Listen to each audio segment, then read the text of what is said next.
Hey guys, wrthcrw here.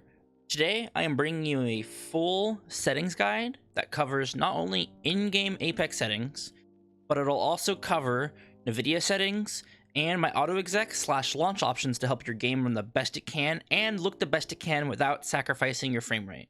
We'll go ahead and get started, starting with in-game settings under the gameplay section. The first setting, interact prompt style.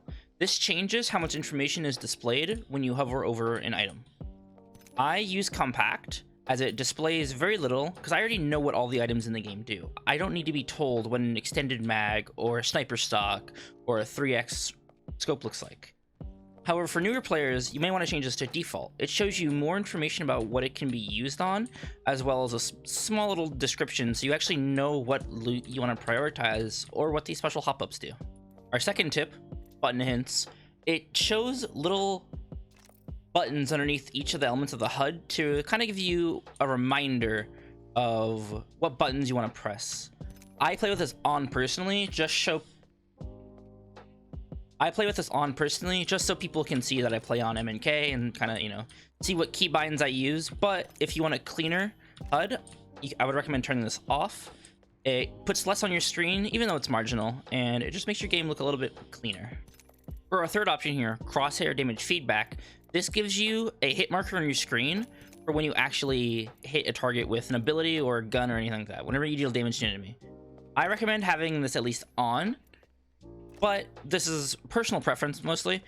You can see that when I hit this dummy here, you can see that there's hit markers on my screen that tell you that I actually dealt damage to it. This can be really useful for things like Bangalore ult or Gibby ult, so you actually know when your ultimate is actually hitting them, especially if you're inside and you don't have visual line of sight on them. But some people prefer the clean look of it off. However, I find that having the hit markers on kind of helps me stay centered on my target.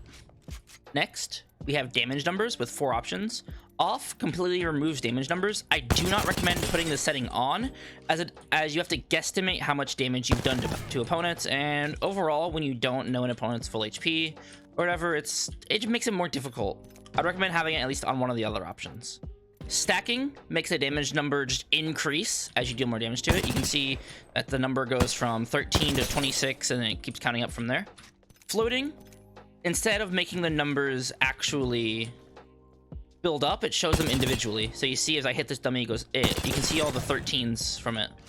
I do not recommend having the setting on, as it doesn't really tell you how much damage you've inflicted, unless you're really quick with math, but I don't think in the moment you want to actually be trying to do math in your head. I would recommend you either use both, which shows you split instances of how much damage you do, as well as the total, or you use stacking, which just shows you how much damage you do. I personally like to know how much damage each of my bullets do and the total result, so I can quickly communicate to my teammates how much damage I've done. I would recommend for majority of you guys to use stacking. However, if you want more information, I would recommend you use both. For our next setting, ping opacity, you want to leave this on faded. This helps keep visual clutter out of the way and actually lets you see through pings and whatnot. Obituaries, this is the kill feed. This lets you see kills in the kill feed. You always want to have this on, as the kill feed can provide vital information for you. Minimap rotation, I recommend you have this off because it'll be easier to identify directions such as north, east, south, and west. When you are in a fight, you can make a comm easier without having to look at your compass at the top of the screen. However, ultimately, if you find it's easier for you to have it on, then go ahead and do it. Weapon auto cycle on empty, I have this off. I personally don't like having the game swap my weapons for me. I like to be in control of the things that happen, so I really prefer to have this off. However, for you, if you think it's harder for you to actually remember to swap weapons when you have no ammo, then go ahead and turn this on. Auto sprint, I have auto sprint off because there are situations where if you're in a bubble fight, you can't sprint and shoot at the same time. You see there's the small delay. There are some situations where you don't want to run, and this small delay can actually kill you through a ping discrepancy or something like that. I recommend, if you're on MNK, to turn this off. It's not that hard to press shift or whatever keybind you have for sprint. If you're on controller though, this is basically a must-have on. Double tap sprint, this is completely optional. This is entirely up to you if you want this. I have it off because I think it's just easy to press one button. It's a lot quicker, a lot more responsive to just press one weapon. Jetpack control, this is a setting for wrthcrw regarding her jetpack. I find it's a lot easier, especially if you're trying to do movements such as wall bounces or even just trying to jump around, that if you accidentally double tap with toggle, you have to press the button again This can actually result in you wasting more fuel, and having to actually press the button again can give you more downtime. I recommend you hold this on hold, so in case you accidentally ever tap it, you can just let go pretty easily, and that's it. And it makes it a lot easier to like spam like this if you're trying to not get hit. For our next setting, incoming damage feedback, this shows you where you actually take damage. I recommend you have this on 3D to get a better visual indicator of the 3D space about where it's from. You can use 3D and 2D, but I personally use 3D. I think 2D and 3D gives too much visual clutter on your screen. Taking damage closes death box or crafting menu. I recommend you have this off. If you're in a fight trying to armor swap and you get shot, it'll kick you out of the death box here, and that's not something you really want. You don't want to reopen the death box, especially in a stressful situation where that 0.5 seconds or whatever can actually get you killed. I recommend you have this off. Hop up, pop up. If you pick up a weapon that has a hop up on it, such as dual shell for the Mastiff, you can see in the bottom right here, it shows a little brief description of what the pop-up does, and if you reswap to the gun, it shows it again. I have this on as a little reminder, especially when new seasons come out and new hop-ups come out. It's really, I want to get a brief description of what it does, because sometimes it's hard to remember. However, if you want a more clean looking HUD, I'd recommend you turn this off. There's just no prompt at all. Streamer mode. Unless you're a big content creator, you already have this on most likely. So I will talk about the more common usage for this. If you want to anonymize other players' names, for example, the people who kill you, there are a lot of people that get anxious or stressed out when they see a streamer in their game, or they see some sort of like really big player in the game, like, oh my god, the champ squad is this person with a 4K 20 bomb, a pred player, and they'll see them in the kill feed, realize they're in the fight, and start stressing out. If you're one of those people, I would recommend you turn streamer mode on to all. This kind of helps you not get stressed out about who kills you, and just you can kind of enjoy the game a lot easier. However, I like to see names in the kill feed. I think some names are pretty funny, and I like to see recurring names or things like that in the kill feed. So I have this off. Anonymous mode. Anonymous mode is only really important if you are, once again, a content creator. This hides your name in the champ screen, in the kill feed. It'll show you as the character name with an anonymized lettering. So for example, instead of saying twitch.wrthcrw, which is my in-game name, it would say Wraith and then a string of random numbers. It's just whatever character I'm playing as. This is entirely preference. If you want to stay hidden, you can turn this on, but I recommend for majority of people, you don't need this. Usage sharing is just sharing data with EA. I figure why not? This isn't really something that's super important. Performance display. This shows you your ping and your FPS, as well as some other server information in the top right, especially your client ID. I recommend having this on. Sometimes when Apex servers are lagging, it's nice to know how it's lagging, or if you have packet loss or things like that. I'd recommend just turning this on so you can keep an eye out on your FPS. It's nice to know if you're in an area and you're only at 40 FPS for some reason instead of your normal like 120 or whatever. Club invites, this is entirely preference. This just shows if club invites will display as a pop-up, much like a party invite on your main menu screen. Communication filter. If you're tired of randoms, or you're just tired of being talked to by people, you can toggle this communication filter. You can have only your friends be able to be heard in voice chat, or you can have nobody. You can just essentially turn off voice chat if you want. This is entirely a preference. If you want to not hear your randoms, if you're a little tired of the day or tired of randoms, whatever, you can just turn it off and vibe out. I don't recommend doing this in ranked, as communication is very important, but for pubs, do whatever you want. Reticle. I will be discussing more reticle options in the Autoexec part of this video, but for me, I use like a greenish color. Colorblind mode. This is entirely preference. I would recommend using whatever you find comfortable. I think it's looking best as off. I don't really need colorblind settings, and I use digital vibrance, so my game is already looking plenty bright enough. Subtitles. I have subtitles off, but if you like to know exactly what characters say for example, you're like a lore fanatic, or you just want to know exactly what they say, you can go ahead and turn this on. However, I have it off because I like to not have visual clutter on my screen. Subtitle size just affects the size of these subtitles. Enable accessible chat features. I have this off. This isn't something I really need. Convert incoming voice to chat text. I know a lot of console players use this, especially because the quality of mics is typically very bad. I have this off because I don't really want to see what people say to me translated in text chat, but some people's mics are typically very bad. This might be a good thing to have on. And this is TTS for things people type in chat. This can get very annoying. It's audio clutter. I would recommend just having this off. Let's go ahead and move on to the next section. Let's go to the video sections. This is a lot more about optimizing your game and making sure it looks good and plays good. And I'll show you the best settings here for making your game look the best it can and run the best it can. Display mode full screen. You always want to have your game on full screen. This gives you the least amount of input lag compared to borderless windowed or even windowed mode. I recommend you always play on full screen. Aspect ratio and resolution are determined basically if you're using stretch res or not. If you're not using stretch res, you want this to match your monitor settings. You want to go 16:9 and just play native. I recommend you play native no matter what, but if you want to play stretch res, that will be a separate video in the future, or there's plenty of videos on YouTube already. Brightness, combined with my monitor settings and my digital vibrance, I find that 69% brightness is a good mixture for me. I find that everything is very bright and I can see whatever I need to. Field of view. Field of view is preference. I recommend a majority of the time, if you're playing native resolution, you want to play 110 FOV. This lets you see the most on your screen as you can. However, this isn't necessarily good for everybody. If you have bad eyesight, or it's just difficult to see things on your screen, you may want to play 90 FOV. This makes things a lot more clear. It allows you to see things further away a lot easier. You can also play, I recommend, if 90 FOV is too small, but 110 is too big, I recommend you play 103 FOV, perhaps play 106 FOV. I wouldn't recommend you play 120 FOV, the use of an Autoexec or a config file. I find that it distorts the visual game too much, especially when targets are far away, and I find that 110 is the upper limit of what you want to do. For our next setting, FOV ability scaling, there are a few abilities in the game, such as Octane Stim, that actually increase your FOV. You can see that when I insert the stim, my screen zooms out. This can be really disorientating, and there is a lot of FOV mishaps that happen. So for example, if I put it 2x on my car, you can see my FOV changes. If I go ahead and I stim with FOV scaling enabled, you can see I kind of zoom in more, and that will actually change my sensitivity. I recommend you have this disabled for the most consistent aim possible and the most consistent visual representation of your game. Sprint and view shake, I recommend you have this on minimal. This just makes your game shake a little bit more as you're running. I recommend you have this to minimal. It just reduces visual clutter by a small amount. It doesn't really matter. Now onto the advanced settings.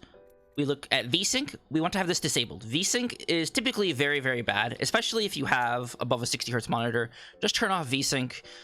You can have G-Sync or the AMD Radeon equivalent, and it just performs so much better than this. NVIDIA Reflex. If you have a NVIDIA graphics card, you want to have this enabled and on boost.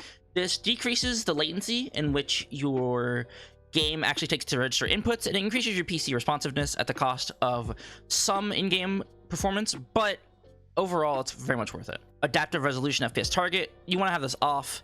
It will on the fly adjust your settings and to hit a target FPS, but you don't want your settings or your visual quality to change depending on if you're going above or under. It just tanks your performance. I recommend you have this to 0. For anti-aliasing, you want to have TSAA on. This is a little bit more impact on the GPU.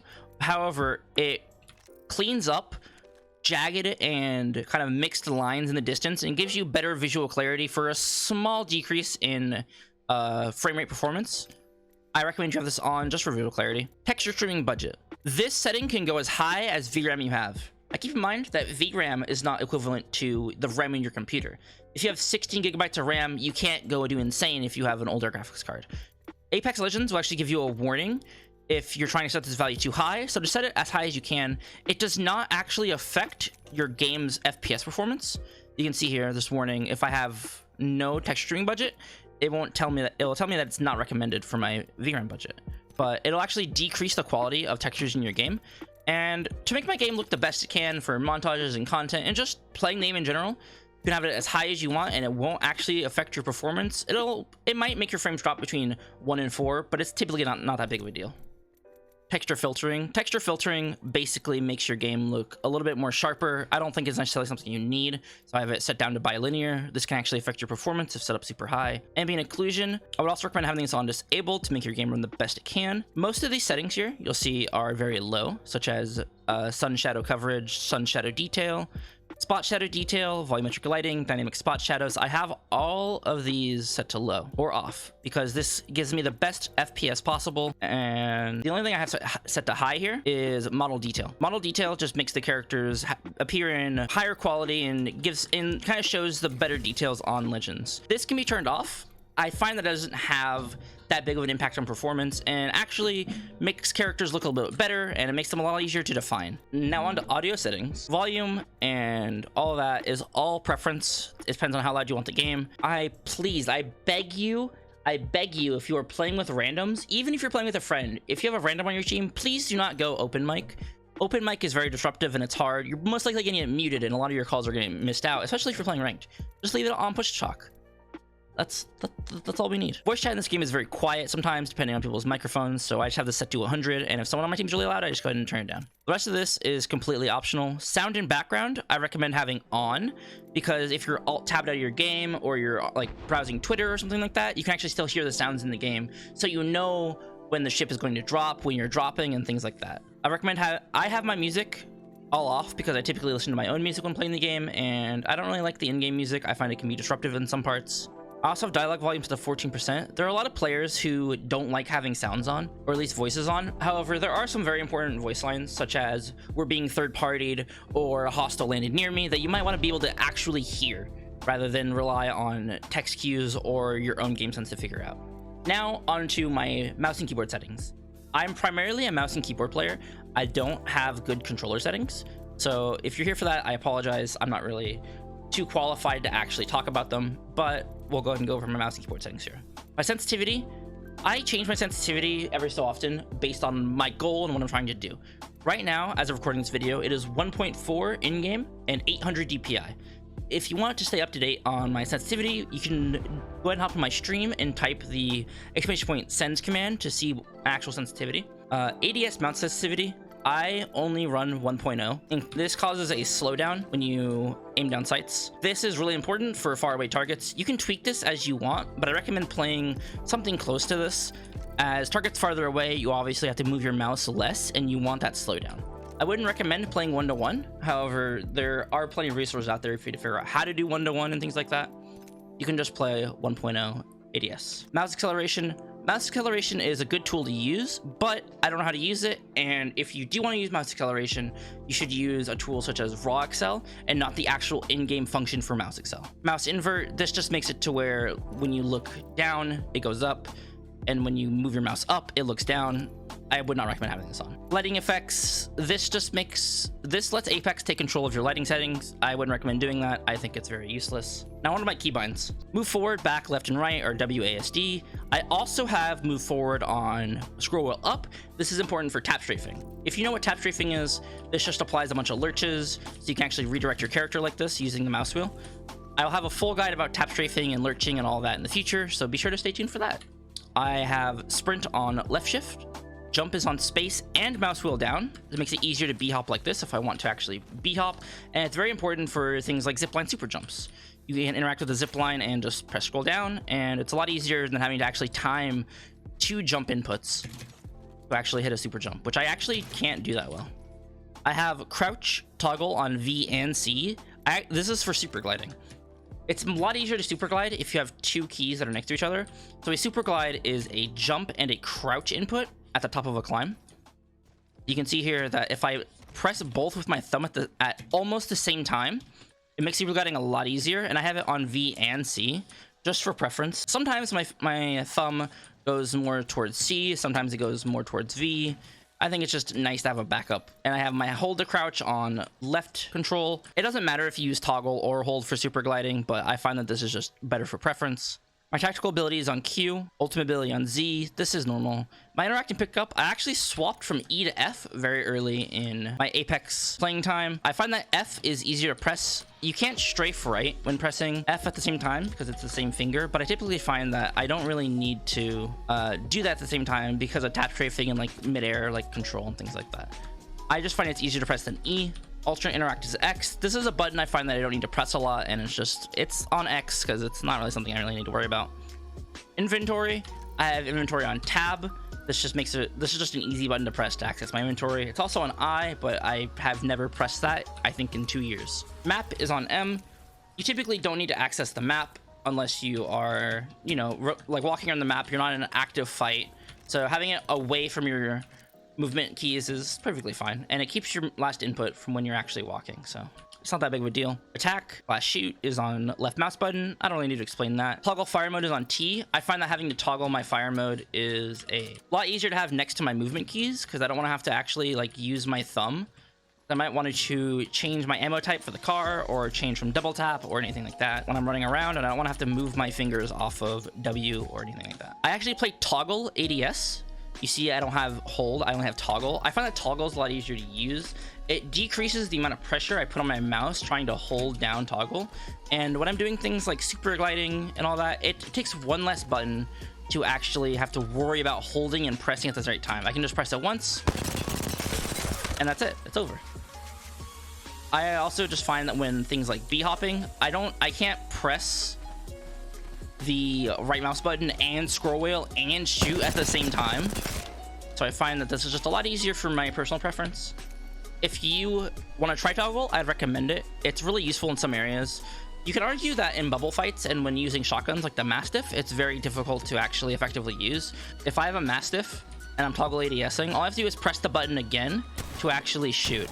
I press both of the buttons at the same time, or to still get the aim down sight value of the Mastiff without actually sacrificing too much. It's not that bad. There's only a few times in zipline buildings and things like that where toggle ADS actually screws me over, but I like it a lot. I find it's a really nice tool to have, and it's actually nice to like learn. I have my melee on 5. It's just an easy button to press, so if I need to melee to finish somebody off, I can just press this button on my mouse.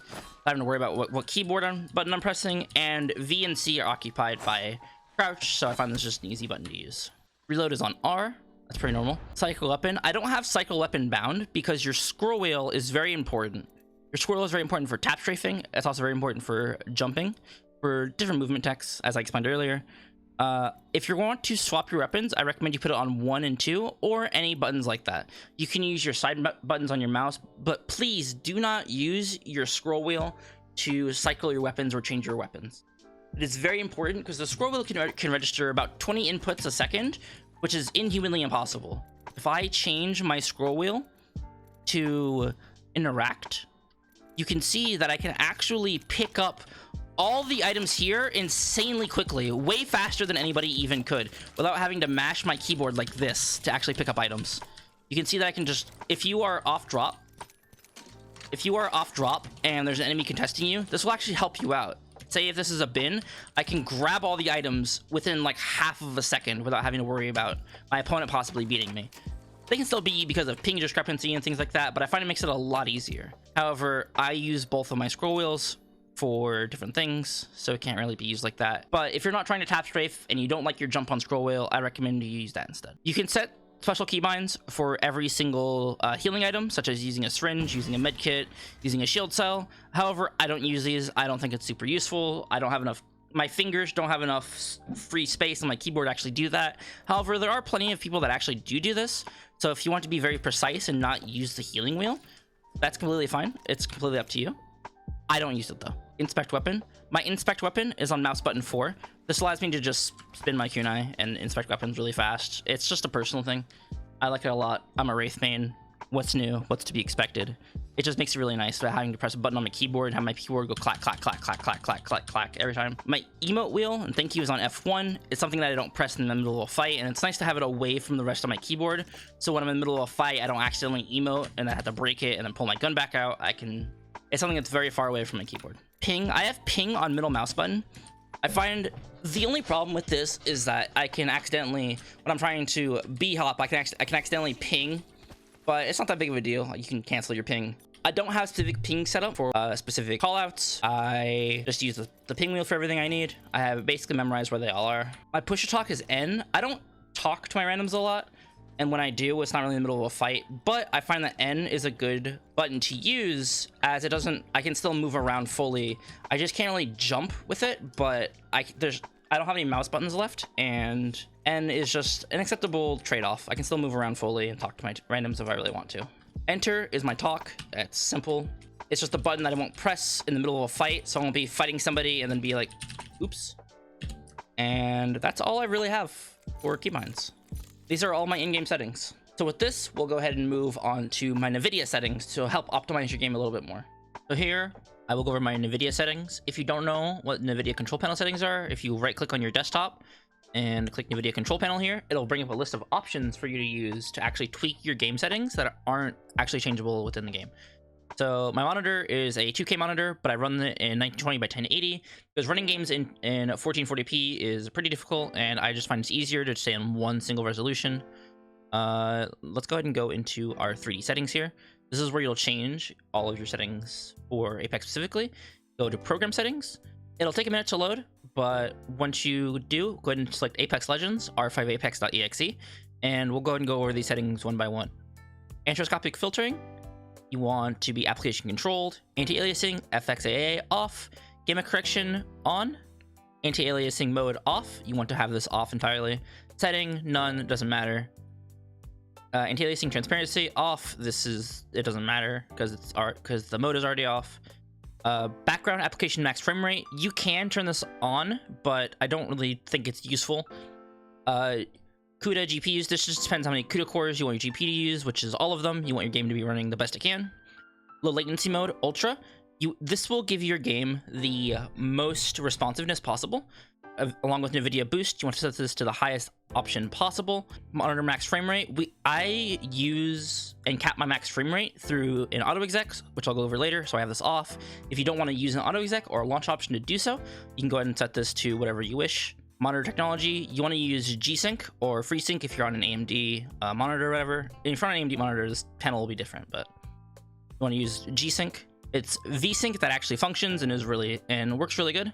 OpenL rendering GPU. I have this set to my 3070. If you have multiple GPUs, you want to set this on your best one. Power management mode. You want to set this to max performance. This will make your graphics card work at the highest possible energy usage and everything like that. Preferred refresh rate. You want the highest available. You want your game to be running off the highest refresh rate that your monitor provides. Texture filtering. Anisotropic sample optimization. You want this on. Texture filtering. Negative LOD bias. Allow. Texture filtering quality, high performance. You want your texture filtering's quality to be optimized to make your game run better and not necessarily towards looking better. Trilinear optimization, you want to leave this on. Threaded optimization, you want this on. Vertical sync, this is V-Sync. You want this off, where we are using G-Sync. If you're trying to play above 60 FPS, this is something you want to leave off. Make sure in your resolution panel that your max refresh rate is set to your actually appropriate number. You want to make sure that this is set. You don't want to be stuck on a 60 Hz refresh rate on a 144 monitor. Just set this to the highest available value. And the adjust desktop color settings, you can go ahead and tweak the settings of what your monitor looks like. The only thing I do here is change my digital vibrance to 87%. This is a number you want to tweak based off your own monitor settings and what looks good to you. I like digital vibrance because it makes my game pop more, makes the colors pop out more, and it makes me be able to see more things. I think 87% is a good number. If you like the way my game looks and things like that, you can do 87 as well. Adjust desktop size and position. I have two monitors. I'll be covering the main monitor that I play Apex on, which is the G-Sync capable monitor. You want to make sure your game is in full screen. This will give you the least amount of latency. You want to perform scaling on your GPU. And make sure your refresh rate and resolution match up here. G-Sync, you want to make sure that G-Sync is enabled, and it want to be enabled for windowed and full screen mode. The rest of these settings I haven't really messed with, but for performance, they do not necessarily matter, and I haven't tweaked with them, so I can't really give you a good understanding of what they are. I will also link a guide in the description below that will give you a good idea of other settings you might want to change, but these are the ones that I find give me the most performance. So now we'll go ahead and go over my Autoexec and launch options. I actually leave most of my settings in my Autoexec, but there are a few things I use in the launch options, and I play on Origin. However, this works the exact same way on Steam. See, my only commands here are dev and exec Autoexec. This just initializes your Autoexec and all the commands within it. And dev skips the intro cutscene that shows the EA splash.